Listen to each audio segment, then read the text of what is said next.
Greetings, Bat Family, and welcome back to Holy BatCast, brought to you by Real Fans for Real Movies. You can visit our website, holybatcast.com, or find us all over social media on Facebook, Twitter, Instagram, and YouTube. Just search for Holy BatCast. If you love the show, you want to help support us, you can do that on Patreon. You can go to patreon.com/holybatcast. And as always, a big thank you to our patrons. You guys are awesome. Got to give a couple more shout outs this week. The first shout out is more of a re-shout out than a new shout out. Because on the last episode, I mentioned a patron named Phil McCracken. And we were like, is that really his name? And I didn't want to insult anybody. I'm like, I'm going to assume it's his name. That's the name he put in. And he immediately messaged me going, oh my God, that's not my name. I feel terrible. I thought I changed it. I didn't change it. Anyway, his real name is Brian. Brian, this one's for you all over again. He went in and he changed his name in Patreon and stuff. And super nice guy. He sent me a really nice message going, you know what? I've tried to support you guys as much as I can. And it was time to finally do Patreon. And he even declined his t-shirt. Like, that's how nice he goes. He goes, no, I don't need anything. I'm just doing it to support you, which was really nice. So Brian, second shout out for you now that I know your real name. And thank you so much. It's super nice. We also got another patron, Mr. Robert Wester. Robert, thank you. You're awesome too. So Robert and Brian, you guys rock. Appreciate you both, and I appreciate all of our patrons who make the show that much easier to keep rolling. You guys, you're the best because you don't have to do it, and you do it anyway. That says a lot about you as people. So thank you for that. Thank you for that. It's still early, so I apologize in advance for my mouth not working as well as it does in a couple hours. So anyway, yes, big thank you to those gentlemen. We are part of the Real Fans Podcast Network. You can check out those shows at rf4rm.com. If you're a fan of Disorder or a fan of Real Fans, there are new episodes coming your way soon, so keep an eye out for those. And as always, I'm your Bat host, Andy DiGenova. You can find me on Twitter or on Instagram. Yeah, Twitter, Instagram, or Letterboxd. It's just my name, Andy DiGenova. This episode, we got a little bit of something for everyone on this episode, which is kind of fun. The first thing we're going to do is we're going to check another one of those DC animated movies off the list. I hate to say it like that, but you know what? That's kind of how it feels. I've never lied to y'all. It is. It's like we got to get these done. So we're going to finally review Green Lantern, Beware My Power. But that's not all. Like, if you're thinking, well, I don't care about that movie, we have other things to talk about too. We also are going to see the results of the listener poll for their favorite or your favorite DCEU moments. Because last time we talked about our favorites, today we're going to talk about yours. And jumping ahead, Jamie's here, and so he's going to share his too, which is exciting. We've got another episode of The Batman to talk about, and then a handful of emails.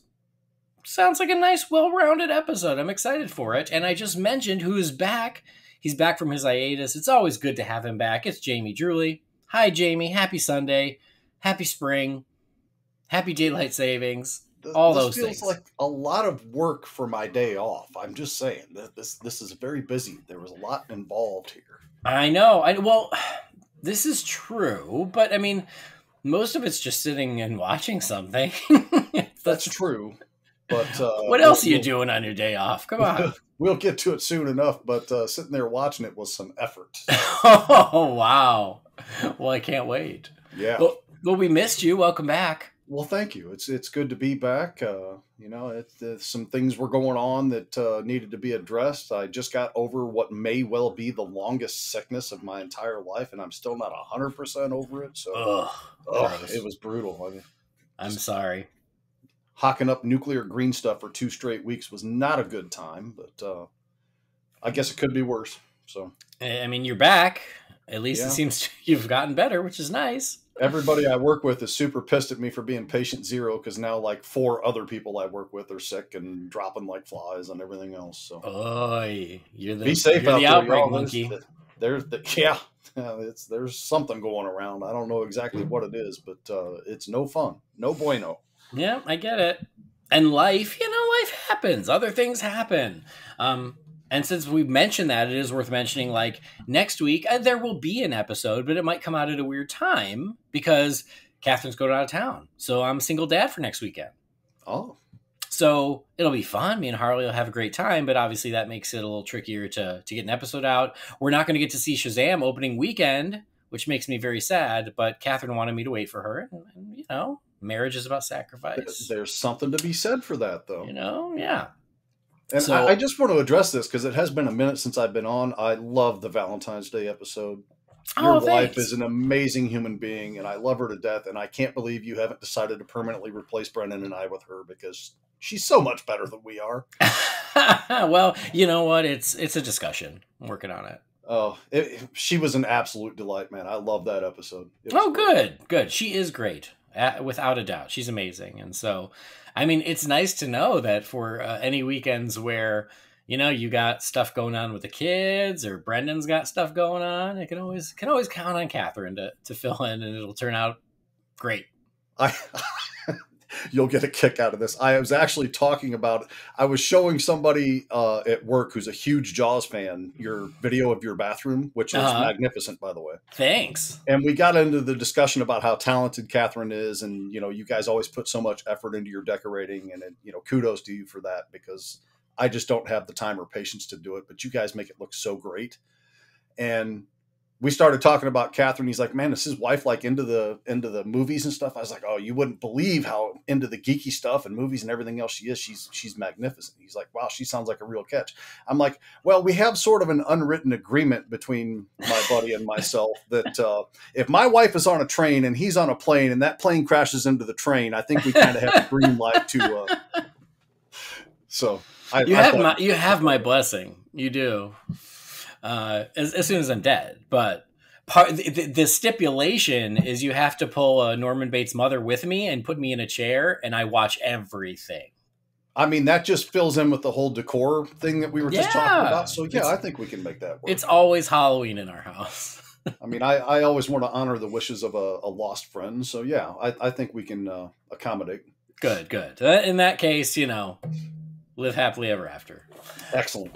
But no, she is the best, and I agree with that. And she's yeah, fantastic. I'm glad you appreciated the Jaws bathroom. It's because we had done it, a year ago, but I had never posted a video, and we got the house cleaned, and I was like, you know what, this is a great time to take a video of the bathroom, and share it. So for anybody listening, I put it up on my Twitter and on Facebook of our Jaws bathroom, which is our guest bathroom. And my brother-in-law had, I think, the best comment where he said, it's definitely the coolest place I've pooped.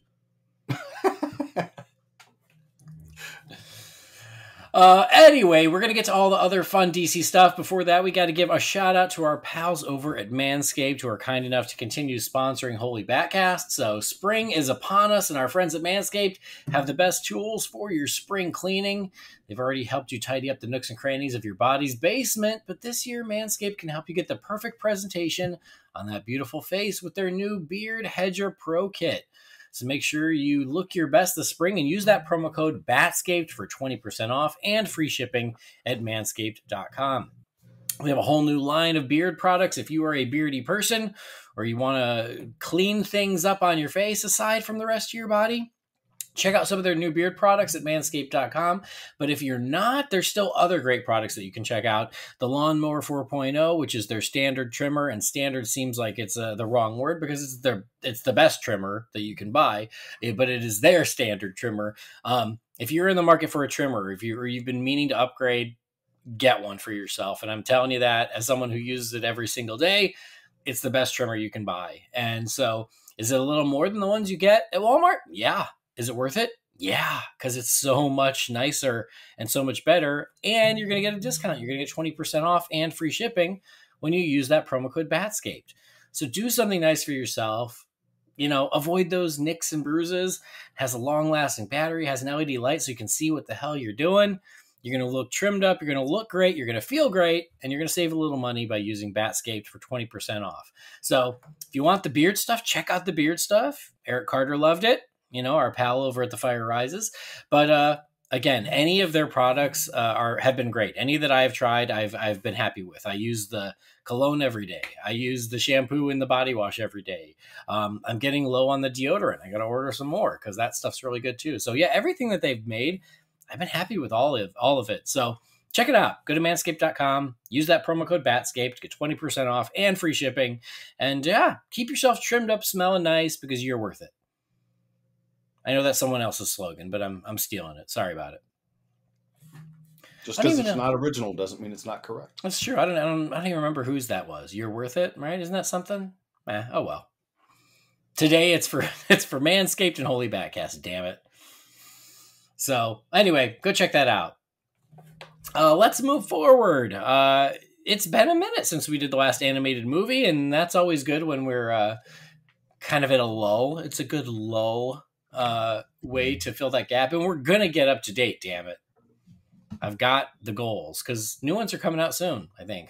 Well, I feel like with James Gunn slapping down every single line of clickbait that's being posted anywhere out there, it's going to make for slow news weeks going forward with DC films. So I love that. I'm I do I'm too. in full support of it. I think it's absolutely fantastic. Same. I'm He all actually for got it. somebody to delete their article the other day, and I was like, hell yes. Did he? Yes. Oh, nice. I don't remember which one it was, so I don't want to say a name and say the wrong one, but it's one of the regular ones that I will see people talk about their posts. Like, it's not a Variety or Hollywood Reporter or anything like that, but it was like one of the bigger subsequent ones.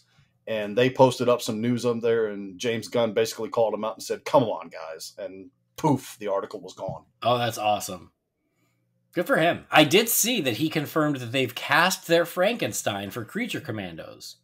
Oh, Because really? that was part of the rumor. Is like someone was like, "Oh, Henry Cavill's being considered for Frankenstein," and James Gunn was like, "No, Henry and I have discussed other options, but we've already had our Frankenstein, and it's going to be great." And it's like, "Ooh, well, tell me more." But that's all we know. So that was exciting because it was actually like a little bit of real news that I didn't see anybody pick up on. Yeah, the latest bits that I've seen are what has been revealed is basically not even half of what's going through the first phase, if you will, which was super exciting to me. Yeah. And somebody said something about casting rumors, like the call was put out for the Superman actor looking for somebody between the 25 and 30 range, and he slapped that down immediately by saying something to the effect of, "We haven't even hired a casting director yet." So no. Yeah. So I love how on top of this he is. It's so refreshing not to have to sit there and speculate amongst ourselves whether or not something is true or rumor or BS or any of that other stuff, because he's helping us out. He's looking out for us, and I love that. Well, remember he said that slapping down rumors is his joy, but it's also our joy. Yes. Every time he does it, it's like good. Like it's nice to get someone who's just not afraid to put it out there and tell us, or not tell us, but at least tell us what's true or what's not. Right. So it's fun. That's all we've really asked for right along for the last 10 years or so, really. Yeah, so. This is true. All right, well, let's take a little bat break and talk about Green Lantern, but we'll get back to Batman before you know it. So here we go. It is time to take a look at the DC animated movie, Green Lantern, Beware My Power.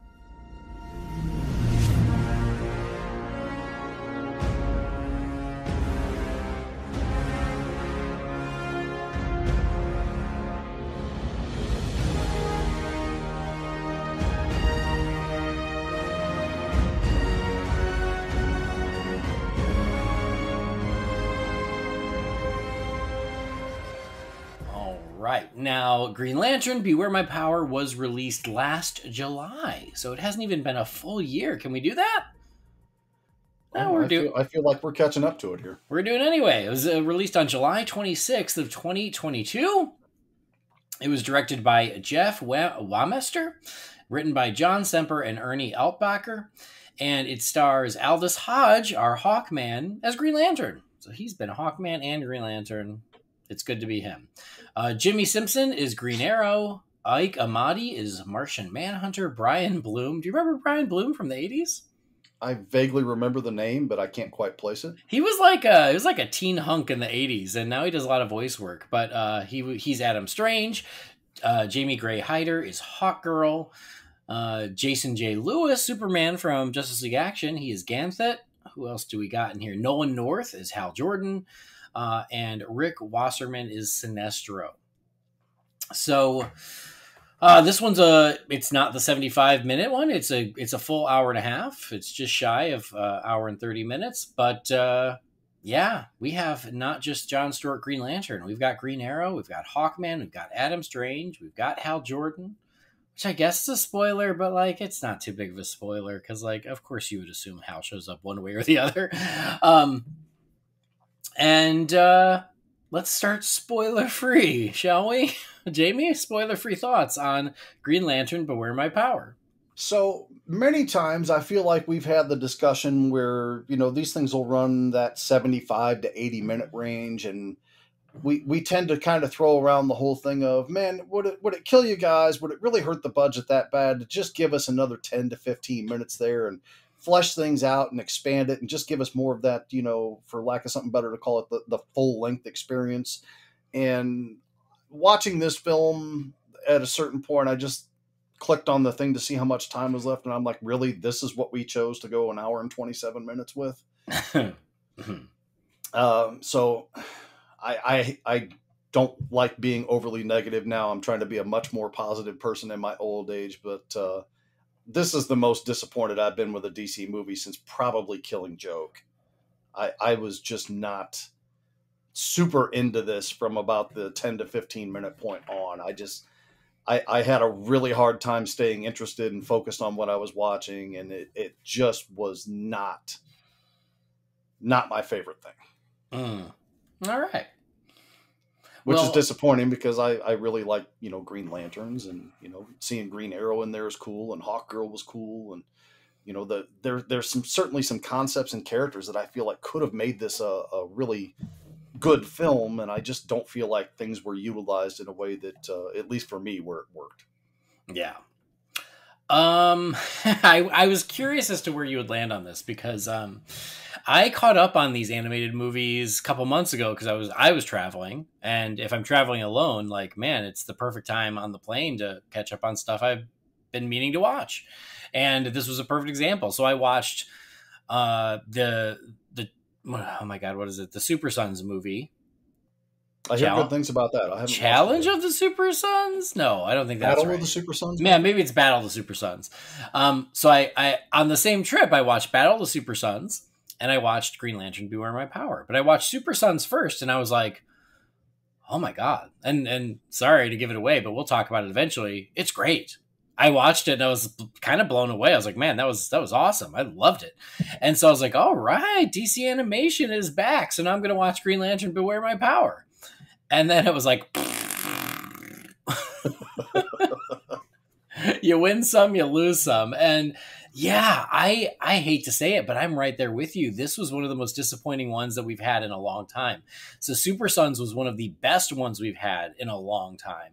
And Beware My Power, I thought, was one of the worst. I don't think it's all bad. There are certainly nice things I can say about it. Like you, I love Green Lantern. And so I loved that we were getting another animated movie starring Green Lantern. I love the ones we got previously. I really love First Flight. That's, I think, still one of the best DC animated movies ever. And so I was excited to go back to that. And then it introduced Jon Stewart. Absolutely. I'm all for it. And then when we saw the trailer, I was even very excited that it's like, oh, it's not just Jon Stewart Green Lantern, but he's teaming up with Green Arrow and Hawkgirl. That's really fun because those are two of the characters that he should be teaming up with. And I love that was what they were going to do in this movie. And I will say, speaking of the positives, that's one of the things I still like the most about it is I liked his interaction and his relationship with Green Arrow and Hawkgirl. I thought all of that was really fun. But the movie itself did not work for me. It was really disappointing. I don't think it's like pure garbage or anything, but I think that it bites off more than it can chew. It tries to do too many things, and so I think that it doesn't do any of them particularly well. And to your point, it's a longer one. It's almost a full 90 minutes, and it feels it. Yeah. And so by trying to do too many things, I just there is a certain point. And I think I lasted longer than you. I wouldn't say the first 10 minutes, but I'd say at about the 30-minute mark is where I just started losing interest, and it was never able to grab me and bring me back. And I think that's because of the more scattered plot, because it's trying to cover all these different types of stories all in the same one. And I appreciate the ambition. I love that they're like, well, we're going to do John Stewart's origin, and we're going to see the first time he meets Green Arrow, and the first time he meets Hawkgirl, and it's going to be a space adventure, and Hal Jordan is missing, and it's the Rann-Thanagar War, and it's so much trying to do, but I feel like it's all a bit shortchanged because of that. Whereas if it was John and Ollie's search for Hal, if that was your movie, I think that could have been a great movie. But because that's only one element in this greater, bigger thing, I don't think it all works. So when it was over, yeah, I was like, wow, this is one of the most disappointing ones that I've seen in a long, long time. Yeah, kind of sounds like we saw the same thing there. And what's funny is, when I watched it, I essentially said as much in the Real Fans group, and Brendan was right there with us. So, he's not on this episode, but he felt very similar to my memory. But our pal Joe Fornerato over at The Fire Rises, he loved it. He thought it was great. So I was like, well, I mean, yeah, different strokes for different folks. But yeah, this one, man, I wish I'd have loved it. But even watching it the second time and it started, for the first 15 minutes or so, it was one of those where I was like, well, maybe this is better than I remember. Maybe I like it more than I thought. And then no, I did not, because I do think the setup is good. I really like the way it starts. But like I said, I feel like at a certain point after the first act, I think is sort of where it loses me. You mentioned Joe, and one of the things that I find the most annoying about Joe is also one of my favorite things about Joe. And I think I know what you're going to say. That is his willingness to defend that which no one else will. And I'll read what he says and talk to him about it and everything else, and I'll be like, you know what, you crazy? But I really respect that about you, man. So, if people like this movie, Joe, whoever else, I mean, great. I'm glad it worked for you. I wish I could be in that camp, but I'm simply not.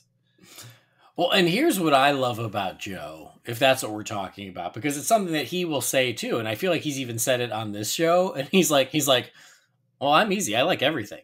And I'm like, well, that's a good place to be. He just likes everything. And I wish I could be like that. I know. That's kind of great. Good for him. So yeah. Anyway, I'll give the quick setup.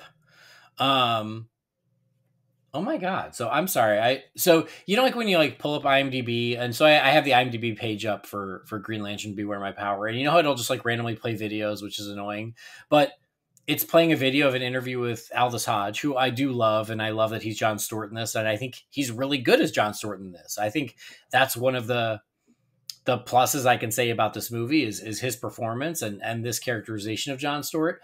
But anyway, in this interview, he was one of the little kids in Die Hard with a Vengeance. Oh, really? Yeah, I had no idea. Not know that. But it like popped up and I was like, oh my God. So anyway, fun fact.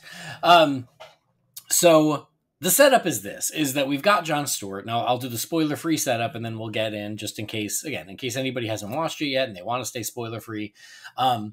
We meet John Stewart. He's dealing with the PTSD from being in the war and things that happened to him there, but he's back in society now.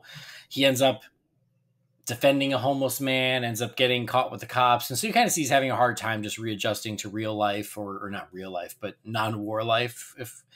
And then it's an origin very similar to Hal Jordan. There's a crashed spaceship. He gets the power ring. He doesn't understand what's happening. And so he wants to get rid of the power ring. And so he ends up finding the Justice League, and they realize that Hal is missing, presumed dead.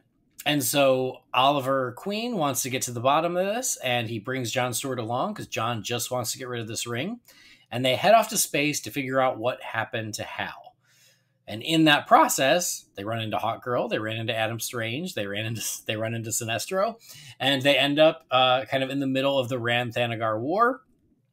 And John Stewart has to decide whether or not he truly wants to be a Green Lantern after all is said and done. So that's how it goes. But we want to be able to speak freely. So if you haven't watched it and you're not sure whether to watch it, Jamie and I, we do sound very much on the same page. It didn't really work for us. Again, there are things to like about it. I will say, and none of this is spoilery, I really like the animation. I think it's pretty good. I Agreed. think there's some really beautiful things throughout. I like that it is a Green Lantern Green Arrow team up, and then they add Hawkgirl and Adam Strange to the mix as the adventure goes on, and I think that's a lot of fun too. I think the characterizations overall are very good. So it feels like Jon Stewart, it feels like Green Arrow, it feels like Hawkgirl, and those personalities and the way they interact, I think, is all really good. But I think that what holds it back is it's a victim of its own ambition, and so there are a lot of times because it's so preoccupied with the Rand Thanagar War, which I think could be its own cool animated movie, but because that becomes the focus, a lot of the movie is not focused on Jon Stewart or Green Lantern. Well, even with that being said, I've never read the comics dealing with the Rand Thanagar War, but I've heard virtually nothing but gleaming positive speak of it. And, for years I've been like, I should go read that and check it out because, so many people say so many good things about it. So, obviously it's referenced pretty early on in the film. And I thought, oh, okay, we're going to get into a little bit of this. And I feel like it's never anything but background noise with that. I agree. But it's background noise that takes up too much time. Yes. Yeah. But I agree with you. Cause I was never they gave you these flashbacks of and here's how the conflict started, or here's how the conflict escalated, and here's this, and they give you all this weird background on the Rand Thanagar War. But I'm always I don't care. I'm watching a Green Lantern movie. Why do I care? And because you're right, none of it I feel is compelling enough for me to care. And so it just felt a lot of unnecessary gack that gummed up the works here. Yeah. So it didn't, we didn't love it. Give it a shot if you're so inclined. But we'll also talk about other things that I'm sure that didn't quite work for us once we get into spoilers. So we're going to get over the spoiler wall in 3, 2, 1. You want to go first? I can. I guess the one thing I'll address, everybody knows, I've said it time and time again, I like Jon Stewart. I think he's a great character. I don't know much in the way of his origins. I feel like I knew that he was in the Marine Corps, maybe a sniper or something along those lines, but it's not something I'm super familiar with. Hal's my guy. I tend to know more about him than pretty much any of the other members of the GL Corps. So taking Hal off the board and the way that he is automatically kind of sets me back a little bit. And I'm just oh, that's, and I knew about that going into the movie from, peripheral discussion that I've seen or heard. So it wasn't a surprise to me. And it wasn't something that I was oh man, now I'm pissed because Hal's gone. Cause I knew he really wasn't a focal character in this. I mean, it basically was put to me that, hey, Hal's dead. And I'm really? That's the choice we're going to make here? Well, and to be fair, that was in the trailer. And I think that when we talked about the trailer, even that we were both a little concerned about because the trailer was set up of Hal Jordan is dead. This new guy has his ring. And it's did you really kill Hal? And now that we're in the spoiler territory, no, they didn't, but I still think they did Hal dirty. A lot of the complaints that came about the Ryan Reynolds Green Lantern movie, which, for the most part, I'll still defend. I think you and I are in that camp together. Mm-hmm. There was just too much that they tried to throw at it. And you've already mentioned this a couple of times. They just were so ambitious in the things that they wanted to cover with this that I think it serves most of those story points short in that they couldn't flesh it out enough with all the things that they were trying to make focal points about it, that it just throws the whole thing off. So you have Sinestro involved here, and I feel like he was not a very well-used character in this. I don't think there was anything wrong with his characterization necessarily. He felt pretty much like Sinestro, but I just think he was a pawn more than anything else, which they really just come out and say that by the end. But involving the whole parallax concept, that was just too much. Well, and that kind of goes back to my point, is they wanted it to be a John Stewart origin story, and then they also wanted it to be, like a, what was it, the Hard Traveling Heroes? Is that the Green Arrow, Green Lantern Yeah, thing? kind of, sort of. Yeah. They wanted it to be that. They wanted it to be the Rann-Thanagar War. They wanted it to be versus Sinestro, and then as they try to shove in Emerald Twilight. And it's like, pick one. Just pick one. And again, if I think that if they had just made it about Green Lantern and Green Arrow trying to figure out what happened to Hal, and they realize that Sinestro has him, that would have been a nice, clean, straightforward story. But by the time they do shove in the Parallax stuff at the very, very end, at that point, you're just like, wait, what? And it's done in a really quick little, expository flashback where you're like, oh, okay, I guess. It's just too much, and then they can't do it justice. And so, yeah, like, they start us off, and I think that we're very much on the same page. They start us off with Hal Jordan is dead, and we are all like, God, I hope not. Because you don't have to kill Hal to have John. You can have both, and there are ways to do that. And I liked that as the mystery of what sends them off on the adventure. And even when they find Hal, that he's been taken prisoner by Sinestro, and Hal goes, well, here's what happened is I was defeated and I sent my ring off before Sinestro could get it. I'm like, no, that's actually great. That works for me. That should have been the answer to the question. But then to have Hal, he starts killing people, and Ollie is like, Hal, what are you doing? That's not what you are. And then to do the whole Parallax stuff where I'm like, wait, no, you had it, and now you just keep going.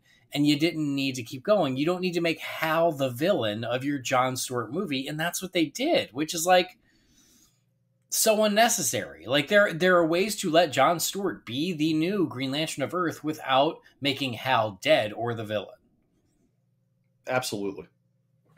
And there were just too many other characters that were involved here that were just, I feel like I had this complaint to address with the Justice League versus the Fatal Five movie, which I'm still a really big fan of, and I enjoyed it. But the villains were just wafer thin, and in this, so many of the villains were even thinner than what they were in that. Mm-hmm. Like the one thing I did want to point out, one of those, and I don't know who most of those, if any of them, are. So maybe I'm a bad comic book fan. I don't know, but I feel like one of those lackey villains looked like the love child of Darkseid and the clown from the Terrifier movies. Oh, yeah. Mm-hmm. So, I mean, I recognize that character, but I don't know his name. But I will say that was one of the things that I did like, is just I liked Sinestro's band of villains. I thought they were cool, and I did recognize a few of them, but yeah, they were all pretty obscure where I didn't necessarily know all their names. But one of them was Despero, wasn't it? Yeah, I think so. And it's weird that they never actually call that out or have him say a word, but I appreciate that of like, oh, Sinestro has this team of villains and he uses it to bring them down. And again, I'm like, weren't those villains enough for this movie? Like, Sinestro's a pretty damn good villain. And to have him essentially just be a disciple of Hal Jordan, where you're like, what? That was such a bizarre choice. Especially because, like, in the story, it's Sinestro is the one who puts Parallax inside of Hal. Yeah. And then when Hal is possessed by Parallax, now Sinestro's like, and now I obey you? I feel like Sinestro bowing at the feet of somebody else and just willingly becoming their servant at the snap of a finger is super out of character for Sinestro. Yeah. I feel like he's very power hungry, very ego driven, and I don't feel like that fits with him as the character that I know him as. And maybe there's precedent for that somewhere, but I almost feel like, and this is going to sound like an entitled gatekeeper whiny fan, but I feel like it would have been better served, instead of having those 4, 5, 6, lackey villains there, maybe having like the Yellow Lantern Corps being involved might have worked a little better, but that's getting kind of nitpicky about it there. No, and I understand that, but again, like, and while we talk about the Hal thing, which I do think, it really did bug me, I will say this, though, again, as a positive, I liked the redesign for the Parallax version of Hal. I thought that was cool, which is not something you hear me say a lot. It felt like a more reserved version of the, what was it, Total Justice? Is that what the... Yeah. It looked like that, but it felt like it was taken back a notch, which I was Right. fine with. I liked it because it was a very more modern approach to it. And like I understand the redesign is like if you did the big one that, was famous in the 90s, it's just so 90s, and I understand them not wanting to do that. So I think what they did do looked really cool. So I have no problem with that. But as we're talking about these things, and especially their approach to Hal, like you said, like we don't want to sound like whiny fanboys of like you can't do that to Hal Jordan, which it just felt so unnecessary. And that's not the only reason I don't like the movie. I just want to be clear on that. Is I don't like what they did with Hal in the end, because I felt like you could have told a better, more succinct, more focused story without doing that, and still have Hal in the mix and still let it be Jon Stewart's movie. You can do all that. But it's not just that. It's also just the fact that as soon as they start getting into the Rand Thanagar backstory muckety muck, I just get bored. And I'm just not as interested. And too much of the movie is focused on not Jon Stewart, and it's supposed to be his movie. Yeah, I certainly concur with that. And kind of along those lines, and this is probably going to get me off of Jay Yaw's Christmas card list, but I feel like you take Adam Strange off the board and you change absolutely nothing about this movie. I think that's fair. I think there is certainly a version of this movie without Adam Strange, but even that, like, they feel the need to give us background on Adam Strange and his origin and his tragic backstory. And again, it's like there's just so much pulling focus from John in this movie that is unnecessary. So again, I kind of like that they, as the movie goes, they hobble together this little group of ragtag heroes with Green Lantern, Green Arrow, Hawk Girl, and Adam Strange. I think that's kind of fun. And there's even a moment where Green Arrow even says that, where he's like, yeah, heck of a road trip crew you've put together here. But those are supporting characters, and too often they pull focus from John. Yeah. And again, along those lines, segueing into that, I like Hawk Girl as a character. Like, I'm not like a Hawk People mega fan. I don't know all the stuff about him. Most of my familiarity with her comes from the Justice League animated stuff, which I thought she was a great character in that. And I thought for the most part, she was pretty good in this, but there just was a point where I was like, we get it. You want to kill everybody. You're vengeance personified, Hulk smash. Okay. it just got to be a little bit too much. I don't feel like there was a lot of character development for her. I just feel like she was in there to say, hey, we need to make sure we have a prominent female character in this, one with a power set and one that has some kind of, background and direct involvement with things that are being presented elsewhere in the film. So I get the choices. I wanted better choices made with her. I think she's a better character than that. Like, the only emotion that she really exhibits through any of this is rage. And, as somebody with anger issues, I get that. But at the same time, I feel like some of that was addressed in the Justice League animated series, but she was still an emotional, three-dimensional character in that. And I don't feel like that was taken advantage of here. No, I agree with you. I do think that she is one note for 90% of the movie. But I appreciate that because she's so one note for most of it.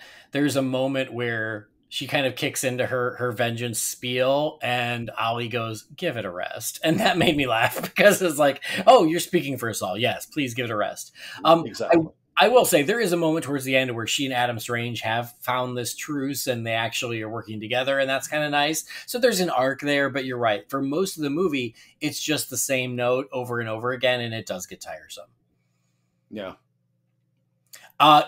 Kind of hand in hand with the Hal thing, the other piece that bugs me is, again, like they felt like, oh, in order to have Jon Stewart Green Lantern, not only do we have to ruin and eventually kill Hal, because that is where the movie ends, they also felt the need to destroy Oa, kill every other Green Lantern, and kill the Guardians. That was a little bit much, because all I kept thinking about in that moment was it kind of, and maybe this is my own fault for making assumptions or conclusions. There are hundreds, maybe even thousands of Green Lanterns in the Corps, and they're not all on Oa all the time. Even Mogo is kind of his own planet thing, right? So you can't tell me that they were just all there and they all dropped at the hands of this Sinister Force. It just, I feel like there was a way to incorporate more of the Green Lantern Corps, or at least mention the fact that, there are still 81 patrols that are out here in other sectors, so the Green Lantern Corps is still preserved, or something like that. I just feel like they went in, full blown on the concept of taking the entire Green Lantern Corps and Guardians off the board, and I wasn't with that choice at all. Yeah. It felt like too much. And again, they were doing Emerald Twilight from the 90s. And I remember when they did that whole thing in the 90s where, Hal goes bad, he becomes Parallax, he kills the Guardians and the entire Corps, and that leaves only Kyle Rayner as the only Green Lantern. And I remember when that was happening, and whoever I don't know if it was the head of DC or somebody did an interview about it. And I just remember them going, well, the book is called Green Lantern. It's not called a bunch of Green Lanterns and a bunch of little blue guys. And so they killed them all. And at the time, I was like, yeah, that makes sense. But then in hindsight, I was like, yeah, but now we've learned, history has told us that didn't really work. And so to make that mistake again in this movie is so bizarre to me, where they're like, well, it's John Stewart's Green Lantern, and so he has to be the only one. So we kill everyone else. And it just felt so extreme. Not to mention, this is the Green Lantern Corps, and they kind of go down like punks. Sinestro and Hal can kill every single one of them in like 2 seconds. Mm. So it just felt like, why'd you need to do that? Like, I don't get it. And it just felt like you don't need to do that to make John Stewart the new Green Lantern. And that's where I felt like they kind of missed the boat. No argument here. So, yeah. Speaking of killing Green Lanterns, let me throw out one of the great big positives I had about this, and this actually moved it up a notch on my letter grade for it. The Sinestro kill, I thought, was fantastic. Yeah, I'll give you that. Again, I feel like Sinestro should have been the main villain, and he's Sinestro. He probably should have put up a better fight. But as far as like how he went out, you're right. It was dramatic and gnarly. Yeah. So, yeah, I like it when they get creative about how they do things like that. So, right. Him calling the power ring, and the power ring goes right through his heart, and that's what ends him. I mean, I appreciated that. Mm-hmm. Not that I wanted Sinestro dead or off the board or anything else. If you're going to do it, that was a pretty good way to do it, in my opinion. No, I agree. You're right. And it was sort of one of those things that you weren't expecting to see. And so I think it works. I agree. It's good that all the planets that they visit, because they do go to a lot, all the planets they visit apparently also have oxygen and gravity.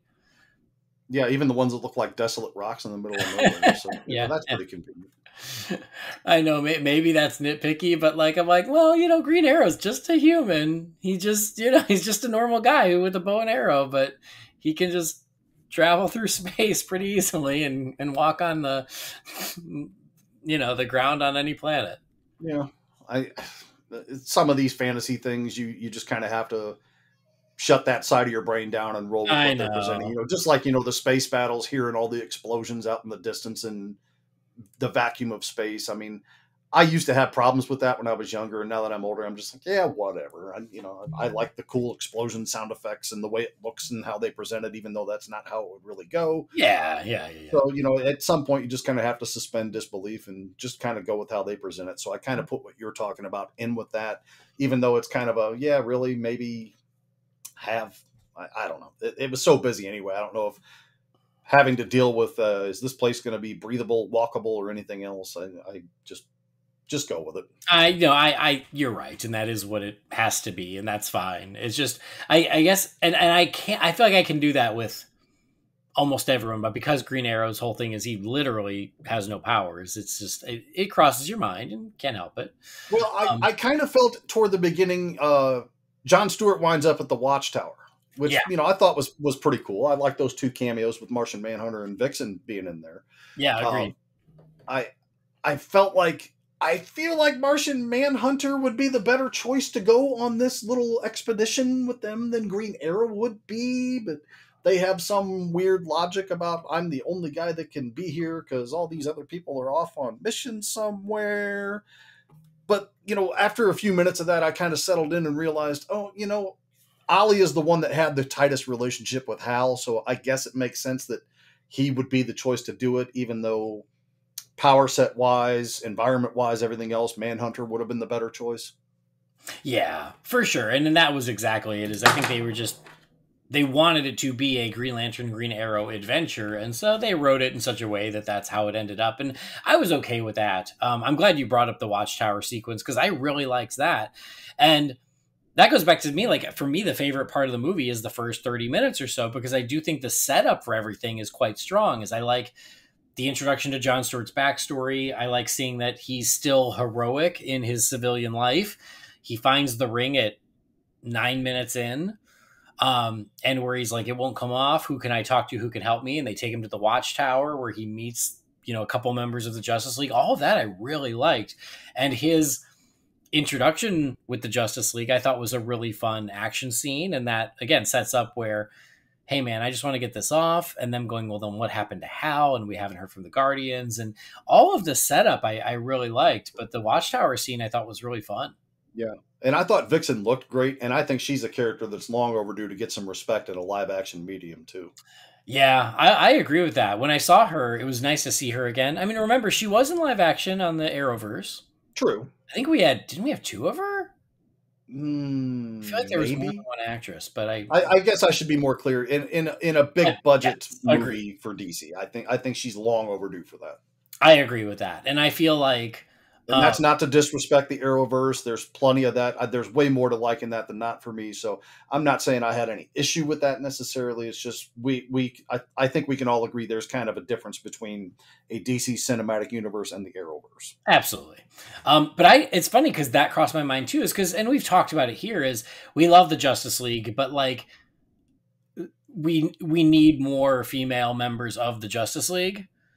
And so what we essentially have Wonder Woman, who is the mainstay, and then sometimes Hawkgirl, sometimes Zatanna, sometimes Vixen. And when she showed up in this, and I do like her power set, I was like, yeah, Vixen I feel like is a really nice, unique character who should get, I think, a little more love as we start building a new Justice League on film, because she's not, I love Supergirl, but Supergirl is the female version of Superman. Like, Vixen is pretty much her own thing, much like Zatanna is, and I think that she's a good option.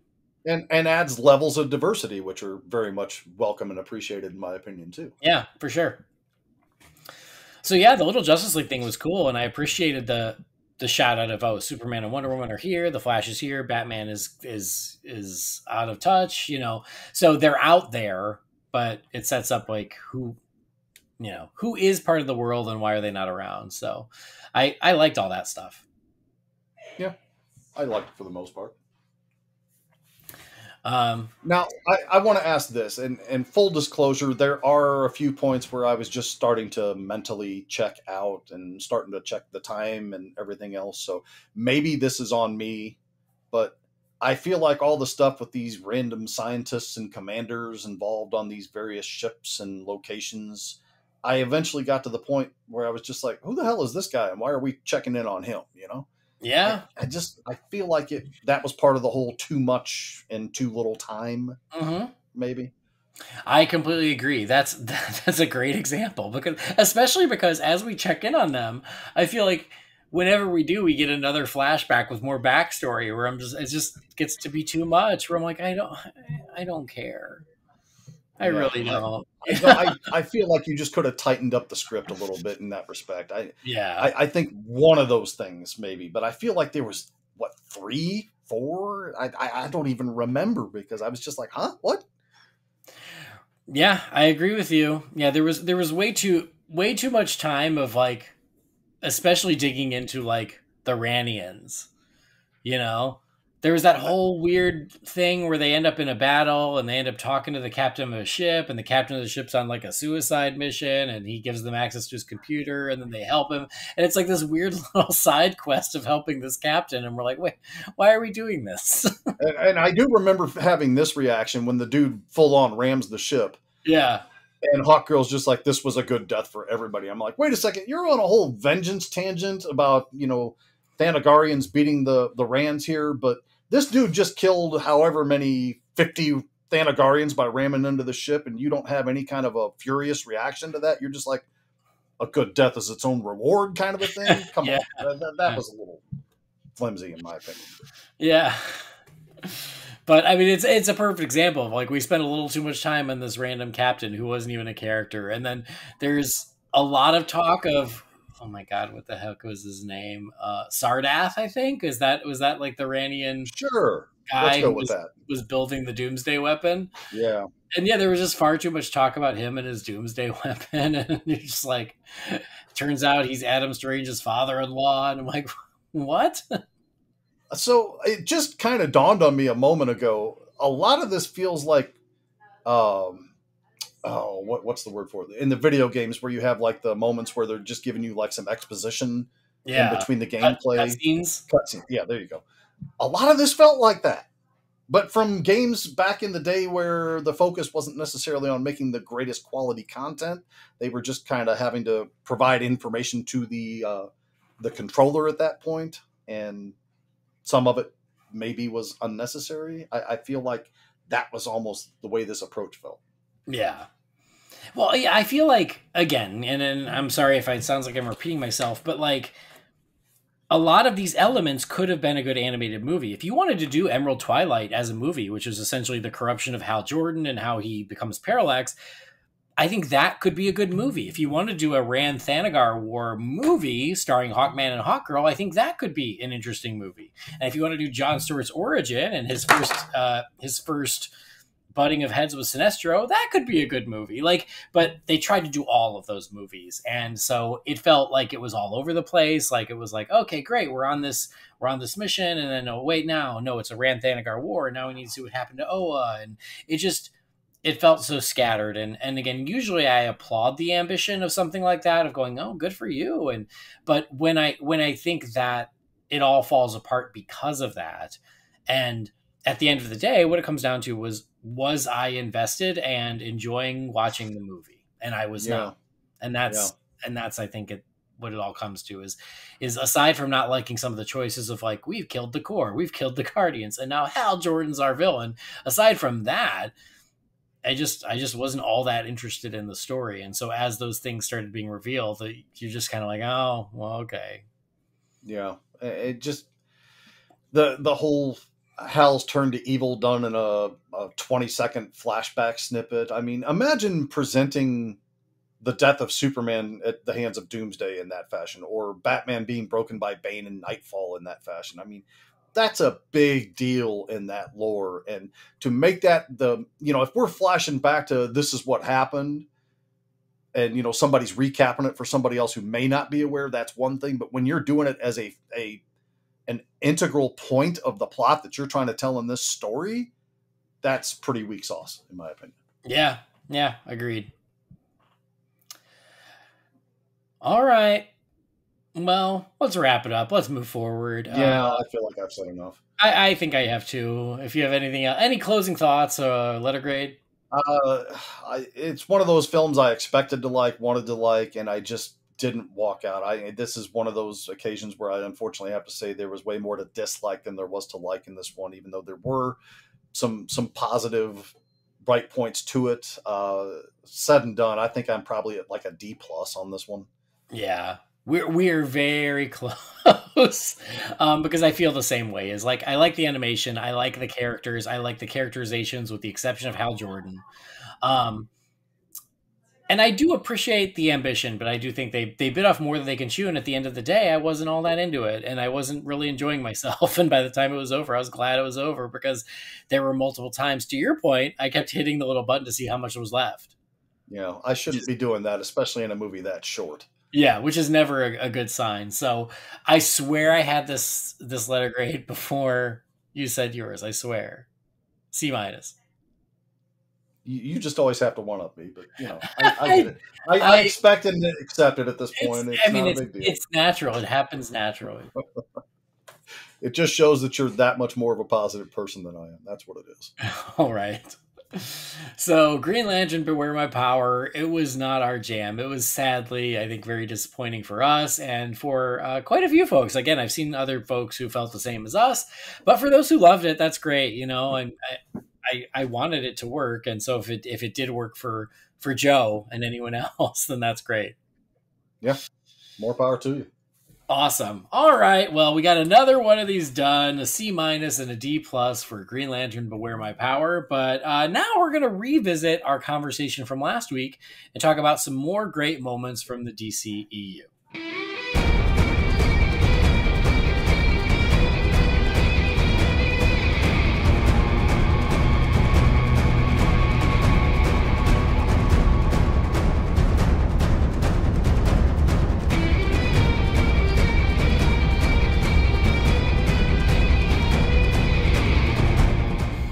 All right, last episode was a lot of fun. Me and Brendan and Tim, we counted down our top 5 moments in the DCEU. It was some good variety and it was good conversation and we had a lot of fun doing it. But I realized after the fact, I was like, I really should have put it out to the listeners. I want to know how the listeners would have voted. What would theirs have been? And then due to some Twitter conversation, you were a little butthurt that you didn't get to do it. Oh, I was just playing with that. Okay, all right. Well, when Batman calls you out on some stuff, you got to kind of, sit up a little straighter and I be know. on your best behavior. I'm off the Christmas card list, but you know what? I'm standing by my decisions.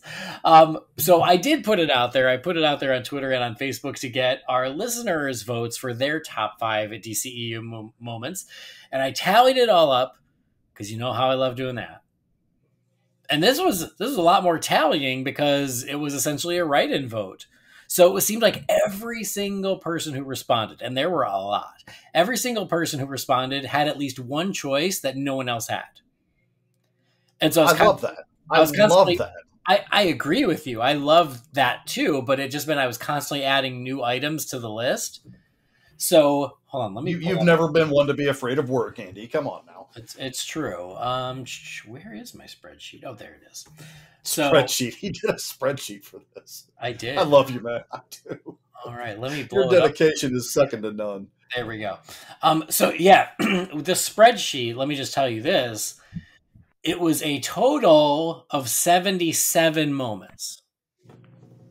Which means there are 77 moments in the DCEU that at least one fan has as their favorite. So I love that. I know. The variety was really fun. I mean, there were certainly things that rose to the top, which we'll talk about in a second. But what was so fun was some of those curveballs where I was like, oh, that's cool. I wouldn't have thought of that. That's a great choice. So I really liked it. I'm going to share some of that stuff with you guys in just a second. But before I share how you guys voted, I want to hear Jamie's. Okay. I have a small handful of honorable mentions. I'm just going to crank through really super fast so that we're not spending all day doing this. But things that I love in the DC universe as far as, moments. Some of mine's a little bit of a blend of action sequence thrown in there too. But my honorable mentions, the bar confrontation in Man of Steel. Okay. Where he, bends up the semi and wraps it around the pole at the end. I just love that whole thing where the guy pushes him and he doesn't move a quarter of an inch when he pushes him.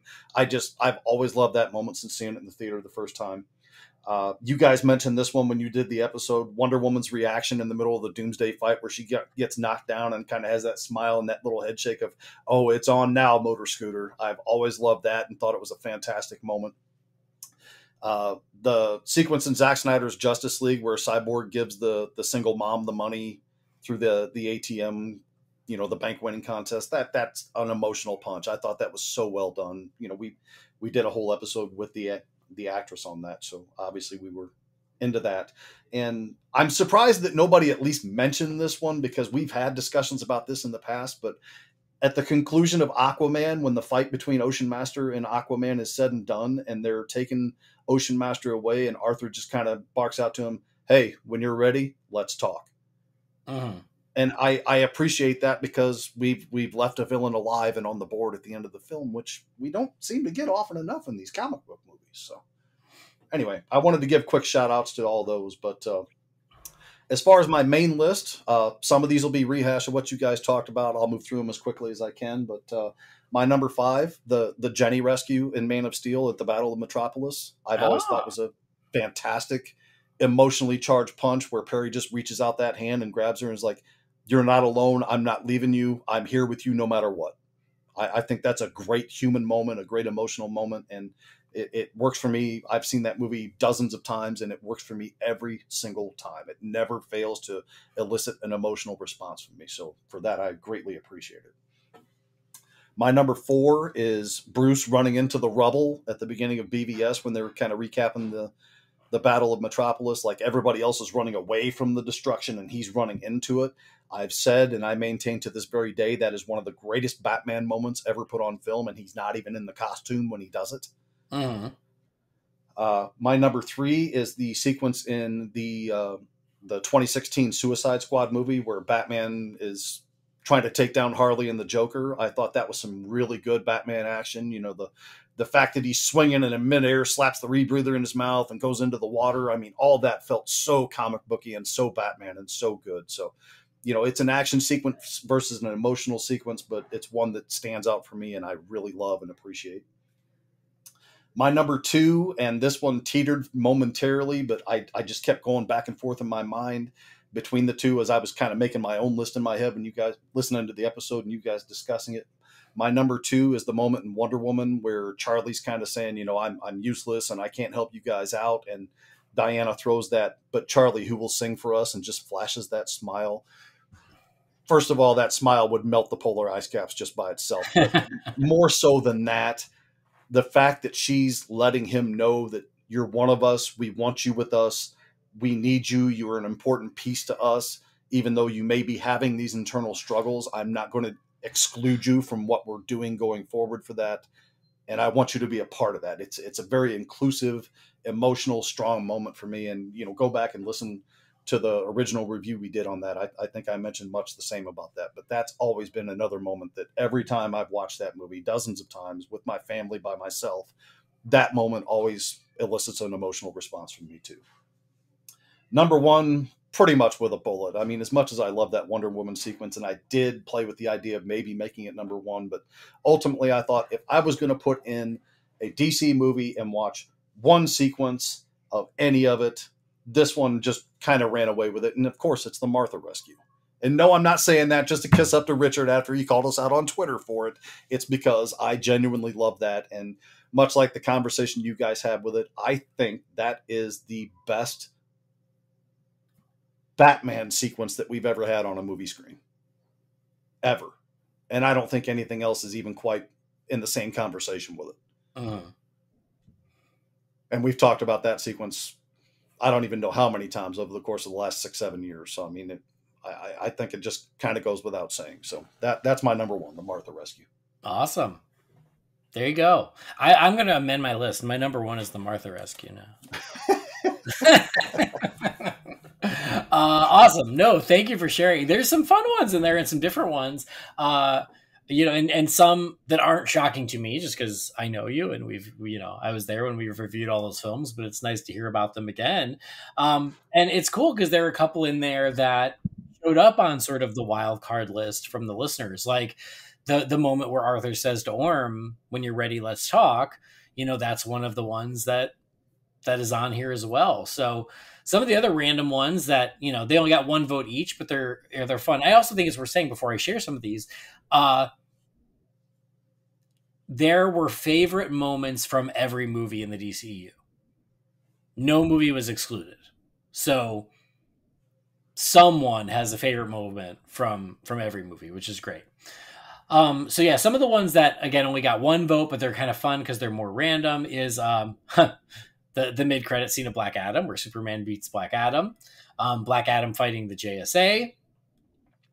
The YouTube video that Freddie and Billy do in Shazam, where they're testing out the powers. The Suicide Squad in the rain in the Suicide Squad. The defeating of Steppenwolf in Zack Snyder's Justice League. Jonathan Kent's death in Man of Steel. That's a controversial choice, but it's one that I ain't mad at. Yeah. The Justice League on the roof with Gordon in Justice League. Yeah. Wonder Woman versus Cheetah from Wonder Woman 1984. All right. Diana Saying Goodbye to Steve, also from Wonder Woman 1984. Okay. Um, There's two movies that I guess I really shouldn't be terribly surprised that have popped up both in y'all's conversation about it and just now. But Wonder Woman 84 is kind of a wobbly thing with the fans as far as the divisiveness of love hate sort of thing, and Birds of Prey as well. But people seem to have moments from those, even though neither one of them is necessarily my favorite. I love the fact that somebody thought enough of those movies or those moments to include them in with things that are, the more powerhouse choices like BBS or Man of Steel or ZSJL or any of that stuff. So yeah, like what you were saying, that every movie had at least somebody mention it. I think that's great. yeah, I agree. I think that's awesome. I mean, and to your point, like, yeah, there are a few Wonder Woman 1984 choices here. Birds of Prey, Harley blowing up Ace Chemicals. I think that's a great choice. Harley in the elevator in Suicide Squad. The moment of Billy jumping off the building in Shazam, like and again, these are all more, kind of one-offs, but I just appreciated the variety, and that was fun. The moment at the beginning of Aquaman with Kid Arthur and the shark in the aquarium. So yeah, lots of cool ones. The Amazonian Keep Away in Zack Snyder's Justice League, which I love as well. I think that's great. Someone even gave us one from Peacemaker, the show, which I guess is true. It is part of the DCEU. Yeah, so it counts, I suppose. Yeah, there've been a lot of fun ones in here. Even from the theatrical cut of Justice League, there are some choices. So the moment where Bruce is talking about Superman and he says he's more human than I am.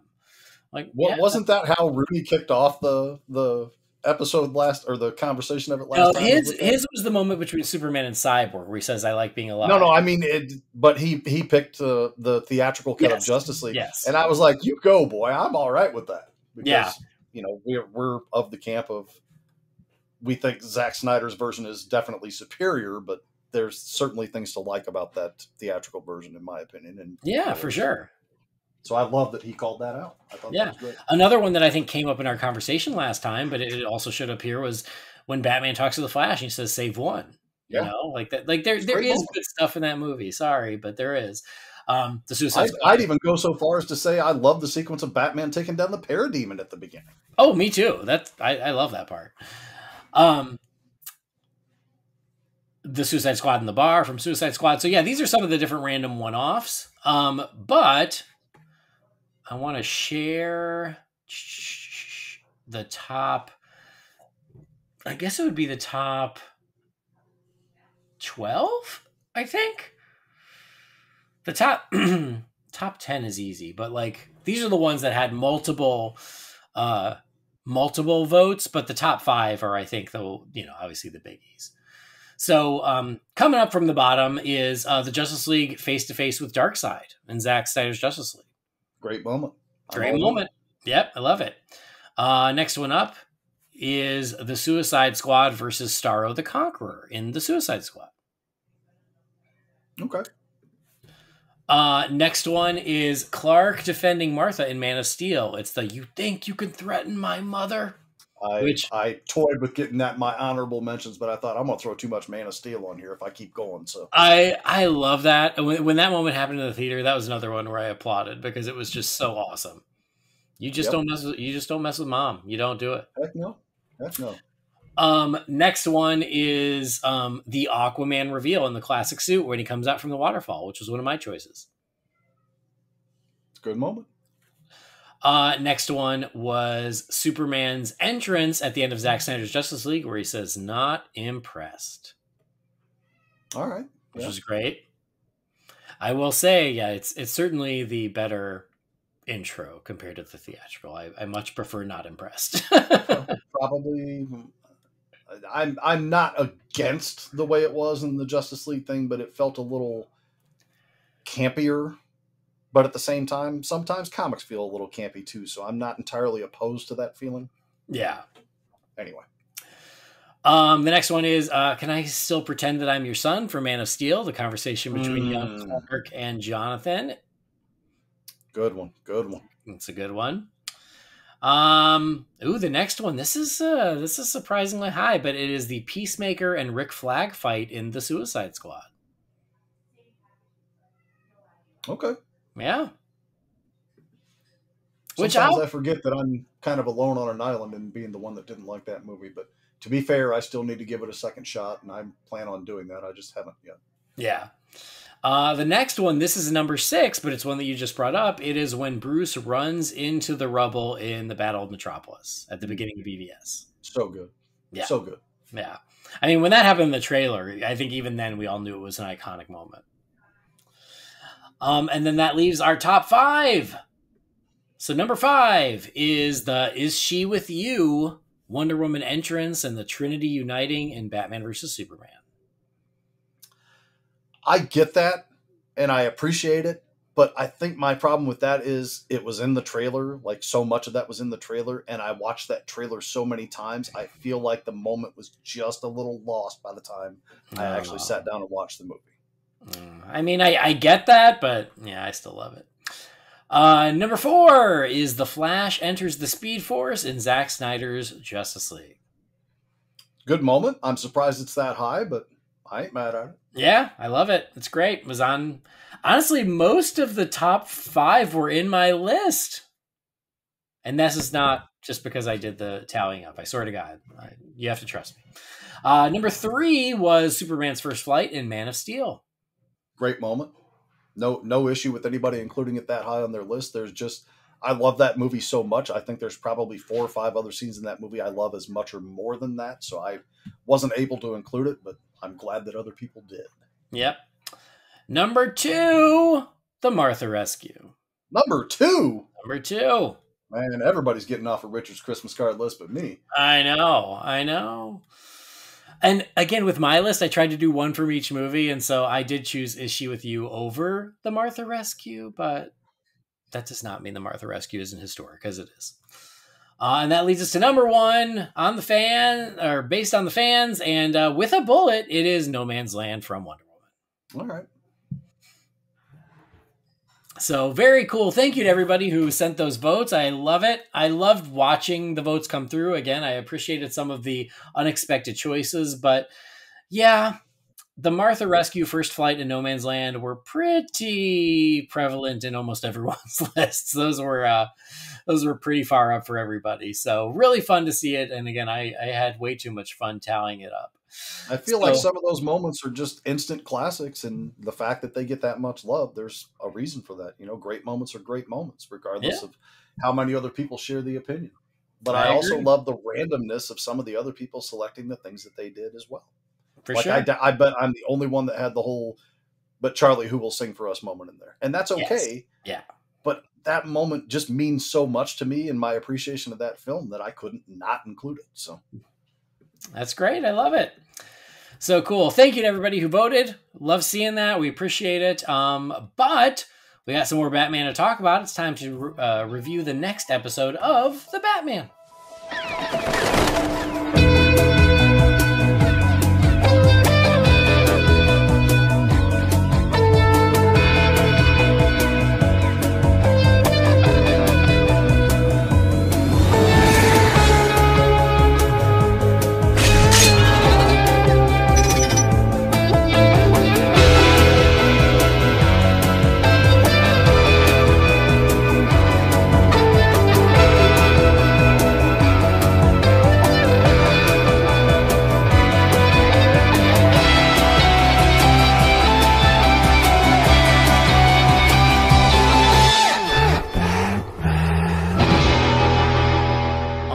On to the next episode of The Batman.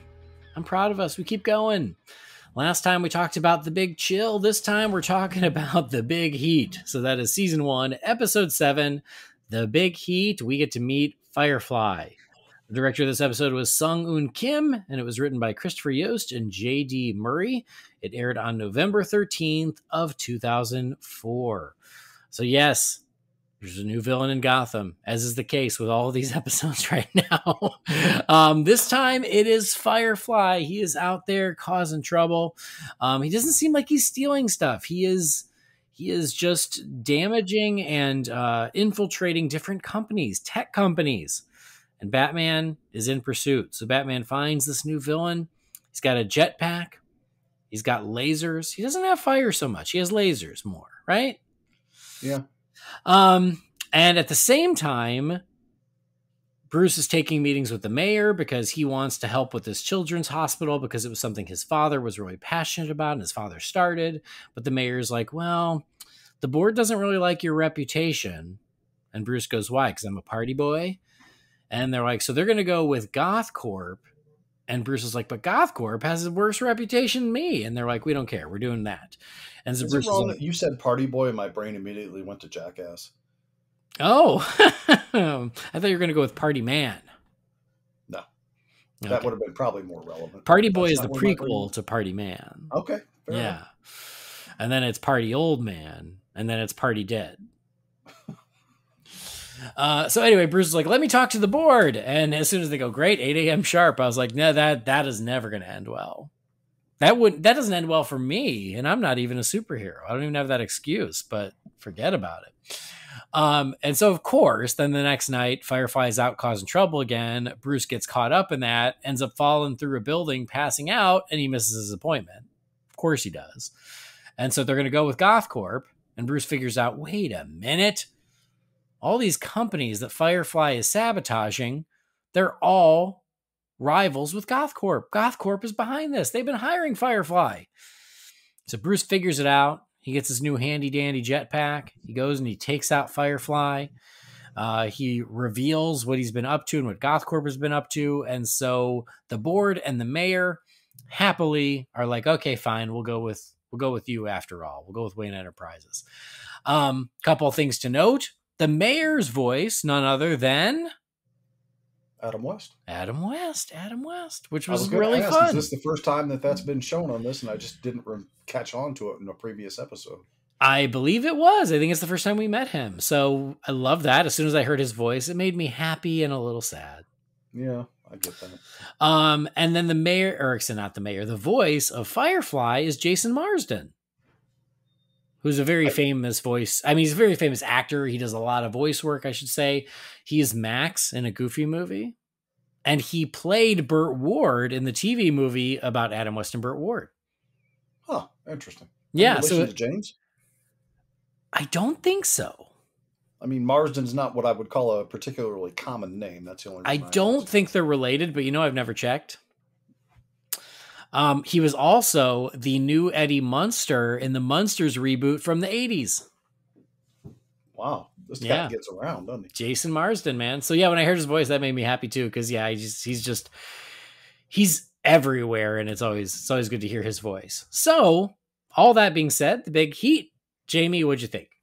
I hate to be at this point already, but I'm really glad that the last time you guys talked about this, Brendan said he kind of forgot that it takes until about season 2 for the show to really get its footing, because so far I feel like I've seen the same episode about 6-7 times for this. Just, insert villain of the week here. I don't feel like there's been very much variance in the plot or the writing. It feels like a lot of the same. Batman dealing with this new villain and having to figure out the way that he has to do it. So it didn't do a lot to exhilarate me, unfortunately. Again, with some of these other ones, I'm not wild about the Firefly reimagining, but at the same time, it's interesting enough. I don't particularly have like major problems with it. I just am like, oh, okay, this is where we're going. One thing I will say about this show is some of the sound effect in transition and in action sequence choices they're choices. Okay. Him flying around and sounding almost like a mosquito. I mean, that was a choice. I really liked that. I thought that was cool. Okay. I thought it was a fun way to like do Fireflies. Yeah. Essentially the sound that his jetpack makes is like a little bug buzzing.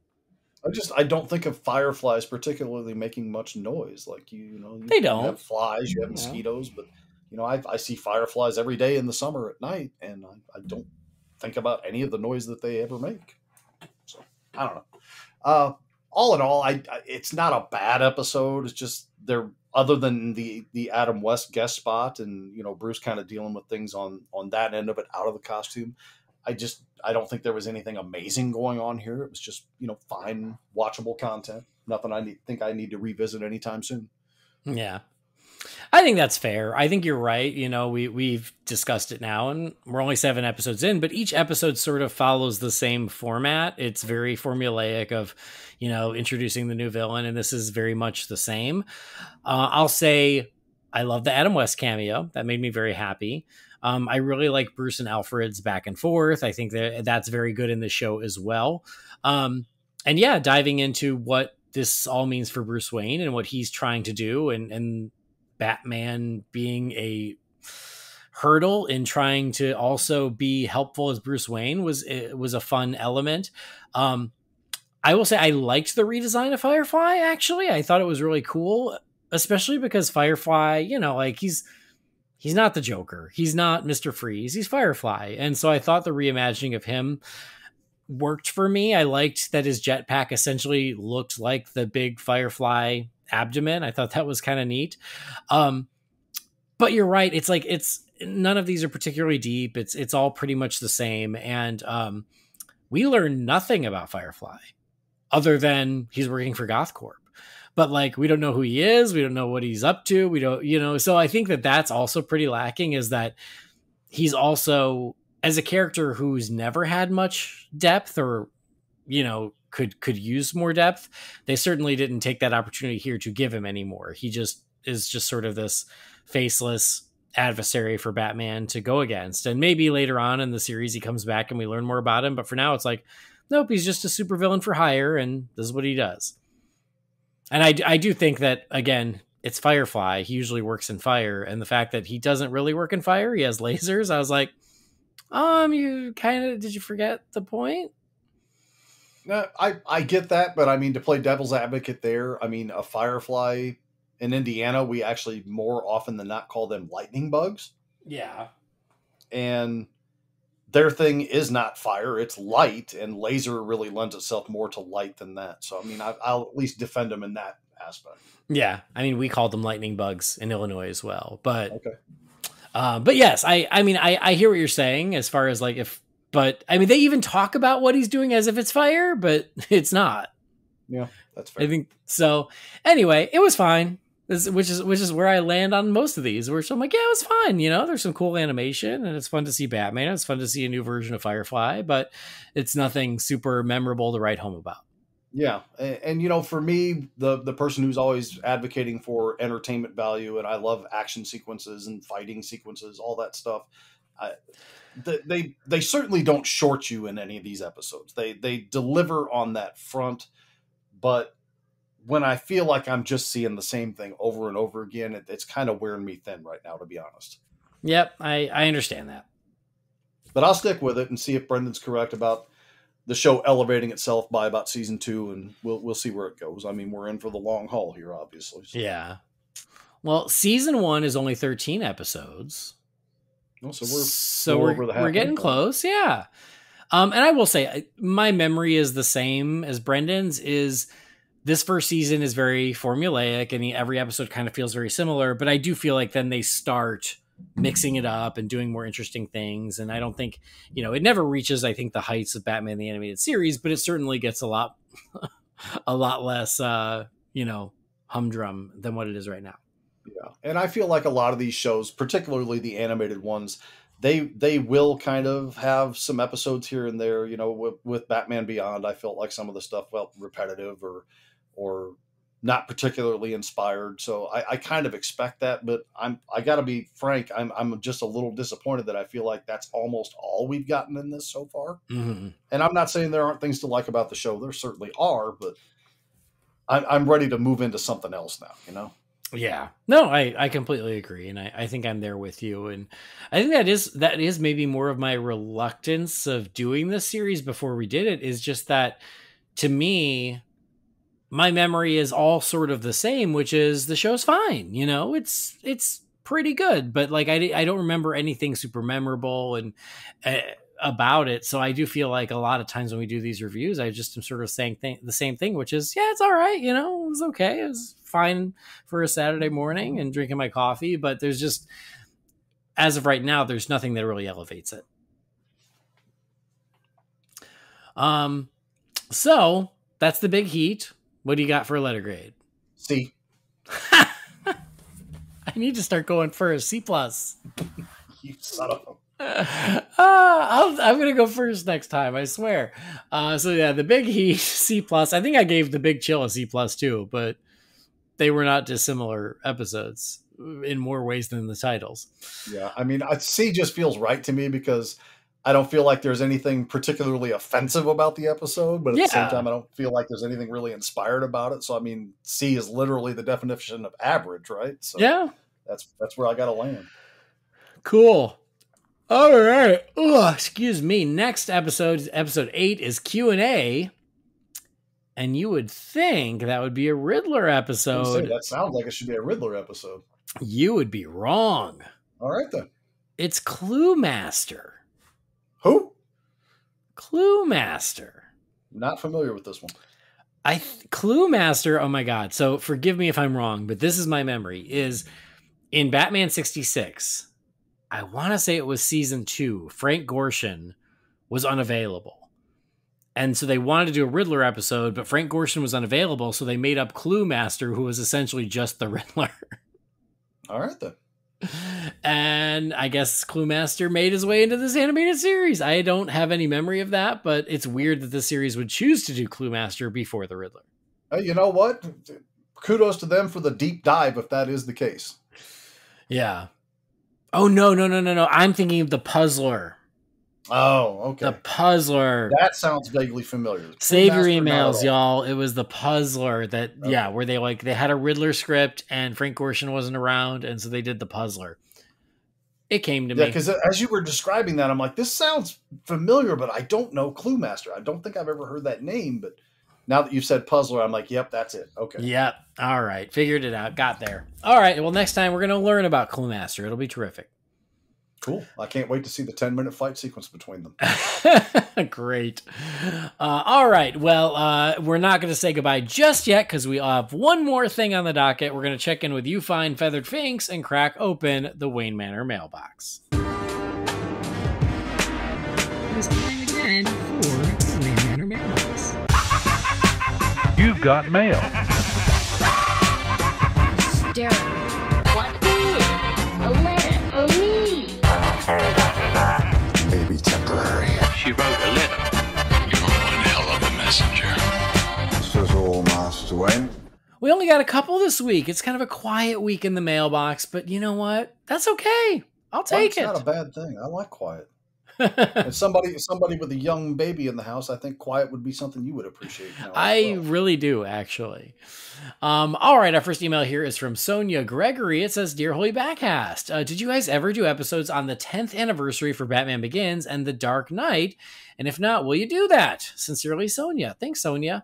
Oh my God. I mean, we did look backs on Batman Begins and The Dark Knight. I don't think they were for the anniversaries, or maybe it was. Oh my God. We did do them. I don't remember, but we definitely did them. Yeah, we did them, and we did them with the Suicide Squad cast, who I think are no longer the Suicide Squad cast. They're now the other DC Squad cast, I think. They've changed their name. We did those, but that was a few years ago, so you're just going to have to dig back into the archives, Sony, to find them. I do know that this year, because we have an anniversary for The Dark Knight coming up in July, what we've been doing recently is doing commentaries for movies as they've hit anniversaries. And we have not done a commentary, I think, for either of these. We just did episodes. So I think that we'll do a commentary for The Dark Knight this year. We never did a commentary for Begins, did we? I don't know. I can't remember. I'm old. I don't remember things. You know who would remember? Brendan. He's much better at remembering these things than I am. Because I don't remember. But because he's younger and his brain hasn't started to rot yet. I don't know. His brain's pretty fun. I mean, I'm not going to argue that, but he's better at remembering what we've done on the show. So we may or may not have done a commentary for Begins. My memory is we haven't, but that doesn't mean we didn't. But Dark Knight, I know we haven't because I know we've already discussed doing it for July. But if you want something to tide you over in the meantime, go back a couple of years in the feed and find those crossover episodes for Batman Begins and The Dark Knight. Anyway, thanks, Sonia. Next message is from Ian Jacobs. It says, "Hey, Holy BatCast crew. I hope all is well with you and your families. There was a listener email recently that inspired me to listen to a bunch of older episodes to see what your initial impressions and reactions were for certain DCEU movies. I went all the way back to BVS, up through the Batman for the major releases, and it got me thinking. Is there anything that, with the benefit of hindsight, you think you got wrong or you have since soured on? Or anything that you listen back to that makes you go, I don't know about that one anymore. I just thought it would be fun to discuss. So thanks for all that you do. And P.S. What's the best way to get one of those awesome Holy BatCast shirts?" Thanks, Ian. All right. Holy BatCast shirts. We'll cover that first. You can be a patron for $10 a month and you get a t-shirt for that. Or you can send me an email. And actually, you know what? Go to Redbubble and search Holy BatCast Podcast, and it should just be there on Redbubble. So if you just want the shirt, you don't want to be a patron, go to redbubble.com, search for Holy BatCast. It should pop up, and then you can just order it yourself. So whatever you want to do. But thanks for caring. Thanks for asking. All right, fun hindsight, things that you look back on and you go, oh wow, like maybe I was wrong back then. Jamie? The first thing that really comes to mind, and I'm sure there'd be several. I mean, first of all, any prediction I've ever made prior to a movie coming out at all whatsoever. I mean, I get about 1 in 500 of those predictions or guesses right. So it'd be real interesting to go back and listen to some of the things I said, but no matter what, I know I'm going to be wrong. Excuse me. But as far as like opinions changing, the one that sticks out to me the most is I tried to watch the 2016 Suicide Squad movie last year sometime, and honestly, I could barely get through it. I mean, there's moments in it I love. Obviously, one of my favorite moments that I listed earlier is actually in that movie. But as the movie goes along, I just feel like it's starting to, my opinion of it's starting to drag down a bit, which kind of makes me sad to say. But I mean, if I'm being honest, that's the first one that comes to my mind. Same. Actually, that is the one that jumps to mind because I still think I like it. I mean, but I haven't watched it in a couple of years now. And my opinion of it certainly has gone down since that initial reaction way back in 2016. I'd probably be happy to rewatch it sometime soon, but yeah, like I don't hold it as in high regard as I did when I saw it the first time in 2016. So yeah, so especially because of how much it was, fussed with and messed with and how Ayer, now that time has gone by and how honest he's been about what they messed up with him. I still think it was a perfectly watchable and entertaining movie. But yeah, it's just not one I felt the need to go back to. So my opinion of Suicide Squad certainly has gone down. And then the most obvious answer is the theatrical version of Justice League. And like Jamie and I just talked about when we were talking about moments, there's still good stuff in that movie. I maintain there is good stuff in that movie. But the first time I saw it, oh man, I was over the moon because I went to the premiere. So I was on a high anyway because I was at the premiere, and it addressed so many of the complaints that people had about the DC films up until then that there was a relief there where I was like, oh, they're listening. But even then I was like, oh, like I could see the inserts of things that were done with a green screen as a reshoot versus the original footage. And at the time I was like, oh, that was weird. Oh, and then it went back to the original footage. Okay, maybe it's fine. But those things have just gotten more and more obvious and more noticeable, and they really start taking you out of the movie. And so, yeah, I own that high I was on the first time I saw it and realized that is not necessarily the case. But I still also don't completely dismiss it as out and out trash the way a lot of fans do. So nothing to add? Nothing? You got nothing? My opinions of that movie are well known at this point. I don't think I need to rehash much there, but I agree with you. Yeah. But as far as the DCEU, those are the two. I still have the same issues with Wonder Woman 1984 as I did when I saw it first, but I also think that a lot of the hate that movie gets is completely unwarranted. Yeah, and I still maintain with that one. I think there's way more to like than not. Yeah, agreed. But yeah, the two biggies for me, Suicide Squad and Justice League, are the two that have certainly gone down the most, in my opinion. All right. One more email here. This is from Richard, Bat of Manchester. It says, "Hey, Andy and the BatCast crew. That's what I have to call you now because the guests are always changing and are just fun to listen to. It's been a while since I wrote. I have a 4-month-old baby. You know how it is. But I loved hearing your ideas for Christmas bat-themed decorated houses, which I will now do next Christmas season. I really loved your last episode with your wife, Catherine, for Valentine's Day. You really are perfect for each other. It reminded me of my own relationship with my wife, who also has a passion for Batman. We recently celebrated our 6-year anniversary, in which I got her a fancy schmancy Catwoman cowl to cosplay next to me in my Batman suit. Then it got me thinking, with Batman getting married in the comics to Catwoman and hearing you and your wife on the show together, would you do an episode covering all things Batman and Catwoman? Maybe a top 5 moments or just the Tom King wedding rung. It's way too long to wait until Valentine's Day to hear from your wife again. Your chemistry was too fun and the listeners want more. Sorry, Brendan.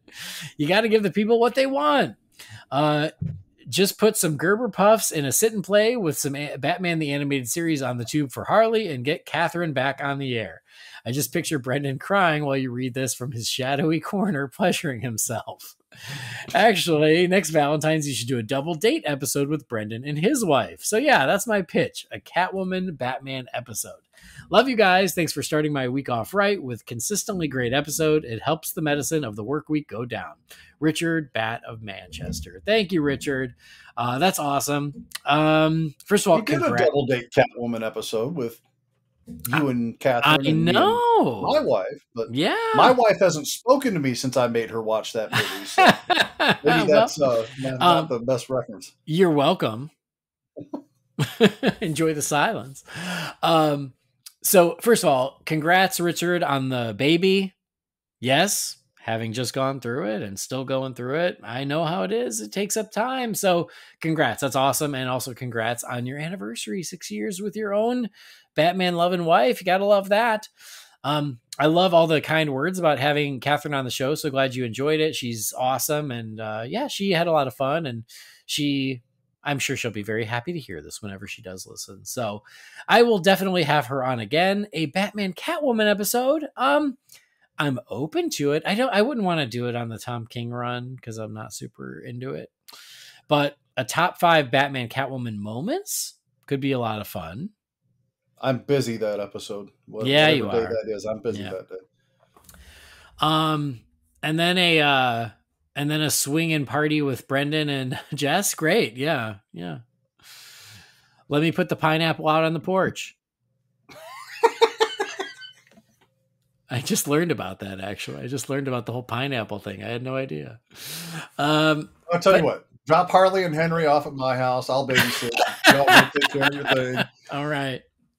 It'll be a good time. It will. But yeah, I appreciate the idea. And I guess the short answer is yes, I will have Catherine on again. The longer answer of as far as a Batman Catwoman episode, I like the idea and I'll add it to the list. And yeah, I think a top 5 Batman Catwoman moment is the way to go because that opens up the playing field a lot. But Jamie will not be a part. Nah, Jamie has other things to do. He's got better things to do this time.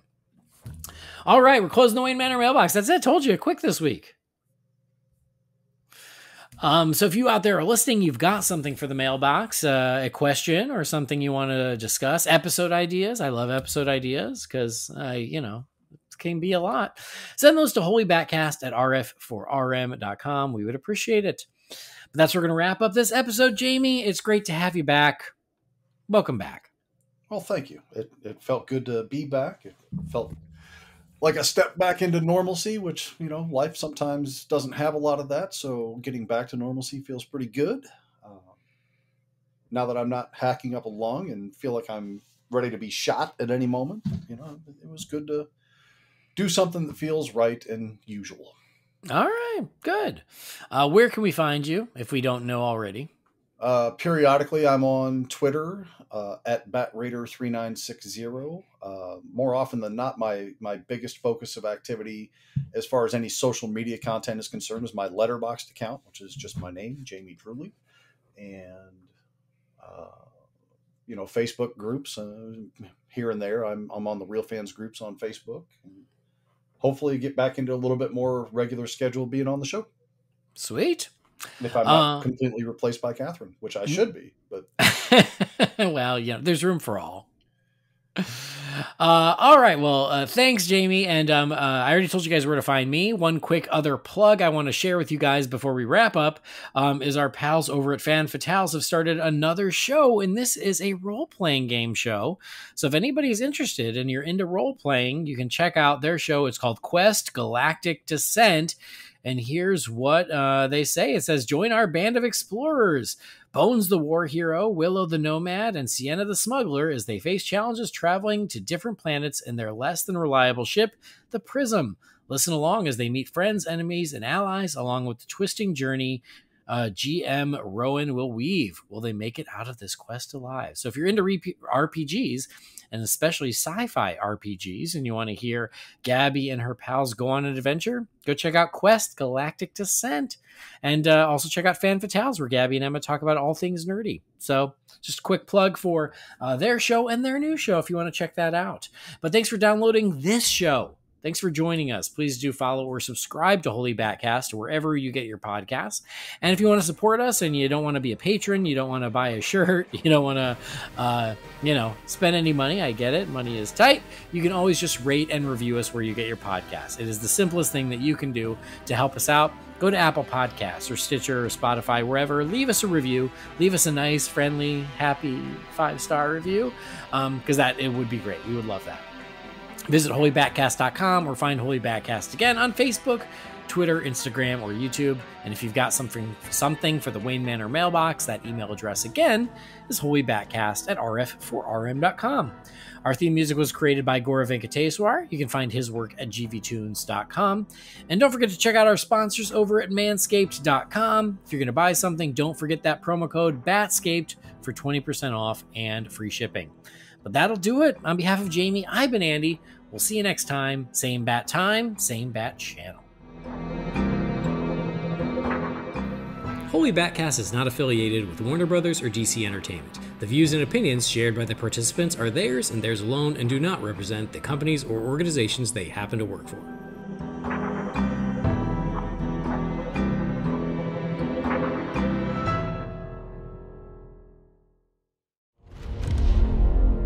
Hey. Intruder! Whoa, whoa, whoa! I have pointy ones too. Look. Who are you? How did you get a ring? My name is John Stewart, and if I told you, you wouldn't believe me.